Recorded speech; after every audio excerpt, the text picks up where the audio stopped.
Ayan guys, good morning po at isang mapagpalang araw po sa ating lahat. At nandito nga po tayo sa ating kambingan. Tayo po ay naka-schedule na magpurga po sa kanila. Bali guys, ang pupurgahin po natin ay yung pong mga bulugan. Kasi po yung karamihan po ng ating mga inahin at dumalaga ay mga buntis na po sila. Ang pupurgahin po natin ngayon yung mga bulugan, saka po yung maliliit po nating mga kambing, yung mga bisiro po natin. At naganda po ako ng albendazole at ito po ang pangpupurga po natin sa kanila. Bali guys, ang paggamit ko po rito ay 1 ml po sa kada 10 kg po ng body weight po ng ating kambing. Kaya kung 20 kilos po ang ating kambing, 2 ml po ang ating ilalagay. Ayan, sa ngayon guys ay meron pa ho tayong 15 na mga kambing. Kaya marami-rami pa ho ito. At itong mga alaga po natin ay nakatulong po sa ating kampanya nung nakarang eleksyon dahil pag wala po tayong budget ay nagtitinda po tayo ng ating mga alaga. Kaya medyo maliliit na po yung natira dahil marami po tayong naibenta. Kaya nga guys, samahan nyo po ko at magpupurga po tayo. Unahin na po natin yung ating malaking bulugan kung nabili po natin kay Sir GRG.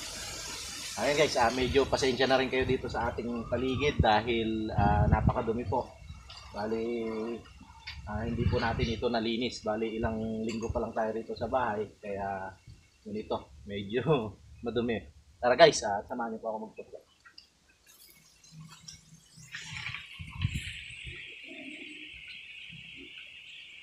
Guys, inalog-alog ko lang po. Ito pong ginamit kong syringe ay 3 ml. Unahin na po natin itong ito guys, dumalaga po ito at maliit pa naman kaya pwede po natin purgahin. Purga.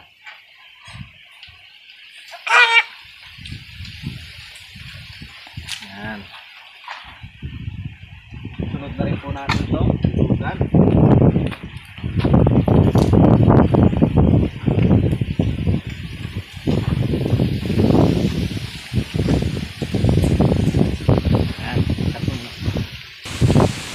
Yan, pangalawang set na po ito. Mas mainam po na purgahin po natin. Kaya nyo po ng isang beses po, isang buwan yung ating mga alagang kambing. At meron din naman pong pamurga para po sa mga buntis. Pero sa akin po, pag buntis na, hindi na po ako nagpupurga. Since backyard lang po yung ating pag-aalaga, mas mainam po na matutunan din po natin yung pagpupurga at pagbabakuna po sa ating mga alaga. Ayan, kunin po natin yung malaking bulugan.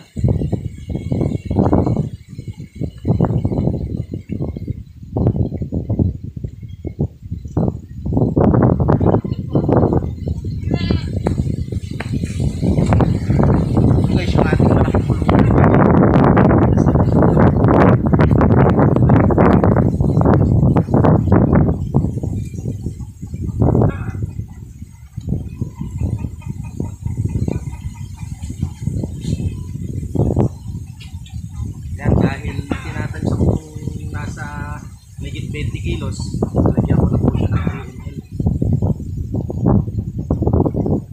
Ayan guys, hugasan muna natin ito para malinis.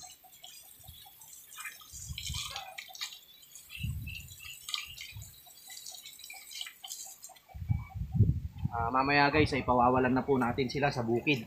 At yung ating pong bulugan, yun lamang po ang ating itatali. Sana yung maliliit. Ito na lang ano. Ay siya, yung maliit pa. Ayan, pangatlong set na po ito ng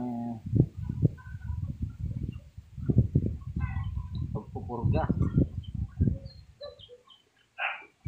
Yung mga bisiro naman po natin ang ating pupurgahin.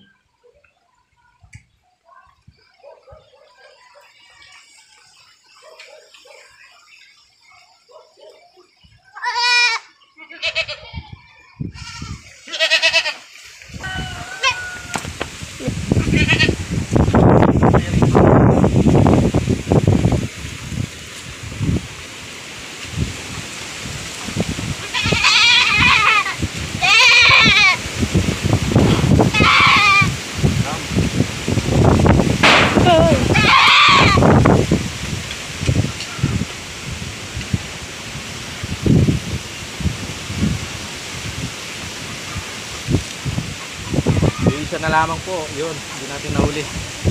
Baka mo to.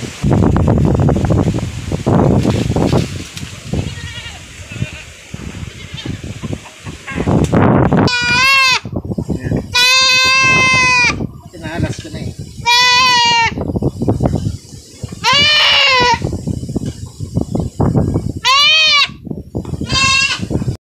Ayan guys, pagkalipas po ng 20 minutos ay pawawalan na po natin yung ating mga alagang kambing.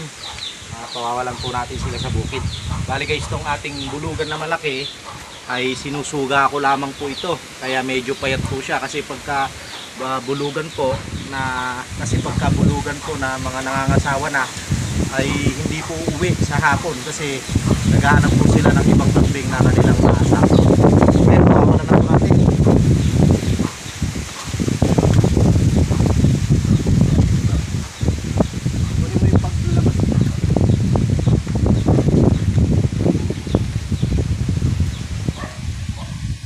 Guys, tinatali ko lamang po itong aking bulugang kambing at susuga ko lamang po dyan sa likod bahay.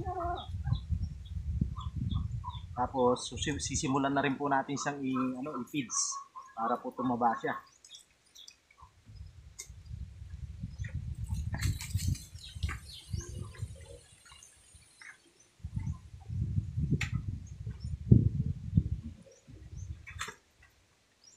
Ayan, video mo yung mga yan, no? Lalabas na yan. Natakbo sa bukid. Video mo yung pagtakbo nila. Ayun, video mo yun. Paurahin mo yung tasis.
Ayan guys, kanya-kanyang takbo na po yung ating mga alagang kambing at uwi na lamang po yan ng hapon.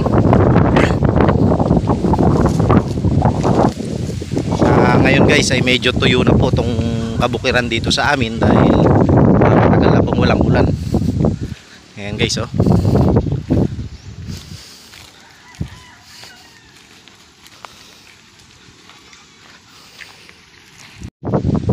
Ayan guys, hanggang dito na lamang po yung ating video. Sana po may natutunan na naman po kayo ngayong araw na ito. Ganun lang po ako magpurga ng aking mga alagang kambing.